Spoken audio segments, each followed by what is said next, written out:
தமிழகத்தில் அடிப்படையில் என்ன தவறாக இருக்கிறது என்பதற்கு ஒரு உதாரணம், ரெட் ஜெயின் மூவி நிறுவனத்தினுடைய புதிய சிஇஓவாக மாண்புமிகு தமிழகத்தினுடைய துணை முதலமைச்சர் உதயநிதி ஸ்டாலின் அவருடைய மகன் இன்பநிதி ஸ்டாலின் அவர்கள் பொறுப்பேற்பதை சுட்டி காட்டுதுங்கண்ணா.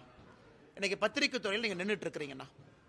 இன்னைக்கு எதற்காக நாம் 9:30 மணிக்கு உங்கள்கிட்ட பேசுகிறோம் அப்படின்னா, உங்களுக்கு மதிப்பு கொடுத்து அந்த 10 கிலோ பேக்கை தூக்கி நீங்கள் வீட்டுக்கு போகிறதுக்கு நைட்டு 11 மணி 3 மணி நேரமாக காத்திருக்கிறீங்க. ஏன்னா நீங்கள் சம்பாதிக்கக்கூடிய 20,000 30,000 40,000 உழைத்து சம்பாதிக்கிறீங்க. ஆனால் ஒரு குடும்பத்தில் எதையும் செய்யாமல் பையன் ஃபுட்பாலுக்காக ஸ்பெயினுக்கு அனுப்பணும், அங்கே போய் ஃபுட்பால் விளையாண்டாரு. அரசியலுக்கு 3 பேரும் சொன்னது தான். ஸ்டாலின் ஐயாவும் சொன்னது நான் அரசியலுக்கு வரமாட்டேன், உதயநிதி சொன்னது அரசியலுக்கு வரமாட்டேன், உதயநிதி அவங்க எனக்கு இன்பநிதி அவங்க சம்பந்தமே இல்லைன்னு சொன்னவங்கள. இந்த நிறுவனமே ஒரு குளறுபடி இருக்கக்கூடிய நிறுவனம்.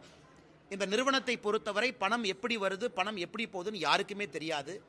இடி பிரச்சனையில், சிபிஐ பிரச்சனையில், இன்கம் டேக்ஸ் பிரச்சனையில் இருக்கக்கூடிய ரெட் ஜெயின் நிறுவனம் தமிழகத்தினுடைய மொத்த ப்ரொடக்ஷன் எல்லாத்தையுமே தன்வசம் படுத்தி கொண்டிருக்கக்கூடிய நிறுவனத்திற்கு எதுவுமே இல்லாமல், யாருமே இல்லாமல், சம்பந்தமே இல்லாத இன்பநிதி ஸ்டாலினை கொண்டு வந்து சிஇஓ போட்டிருக்காங்கன்னா இதுலேயே நமக்கு தெரியுது இந்த டைனாஸ்டிக் பாலிடிக்ஸ்ங்கிறது எந்த அளவுக்கு போயிருக்கு, எந்த அளவுக்கு ஆழமாக போயிருக்கு.